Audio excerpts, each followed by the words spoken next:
بسم الله الرحمن الرحيم إذا زلزلت الأرض زلزالها وأخرجت الأرض أثقالها وقال الإنسان ما لها يومئذ تحدث أخبارها بأن ربك أوحى لها يومئذ يصدر الناس أشتاتا ليروا أعمالهم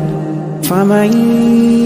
يعمل مثقال ذرة خيرا يره ومن يعمل مثقال ذرة شرا يره.